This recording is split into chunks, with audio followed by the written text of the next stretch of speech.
Well, at least 25% of marine animals depend on coral reefs for their habitat, while hundreds of millions of people across the world rely on them for their food and income.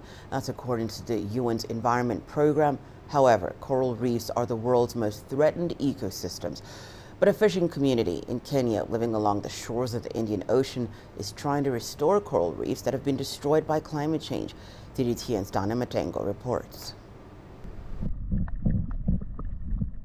Coral reefs contain the world's most diverse ecosystems on the planet. But the world has lost almost half of them in the last 30 years. The loss of the coral reef means that we'll lose that protective effect of the coral reef. At the same time, we lose all the biodiversity, or a lot of the biodiversity that occurs in the ocean. We lose the ability to earn livelihoods through tourism and fishing.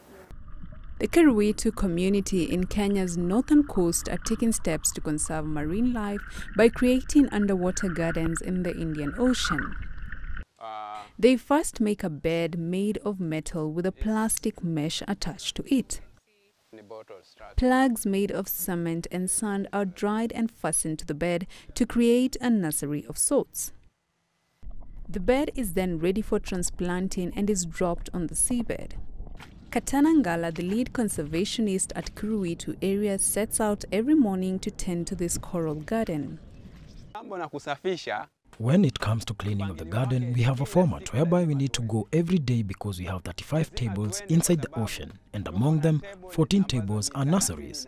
We have to clean the nursery every day because without cleaning, there are things that will grow on the surface, putting the coral at risk.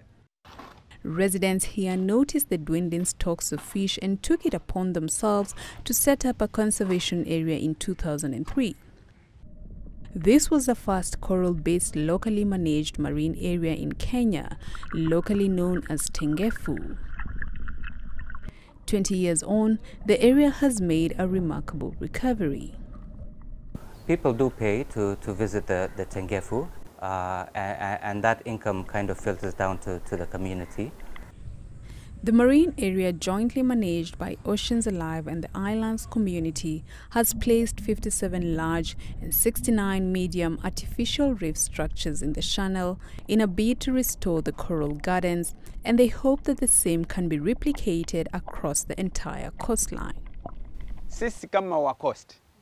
Us as the coastal people, our land and our greatest asset is the ocean. The habitats right now are really fragmented. So the inner reef is quite hammered from overfishing and from climate change effects.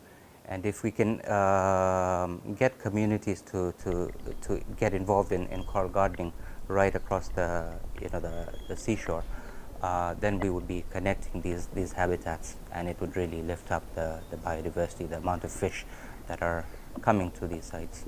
As the world marks the Oceans Day, this coral reef restoration project is a stark reminder that we need to conserve our marine resources for the future generation. Reporting for CGTN, I'm Dana Matengo in Kilifi, Kenya.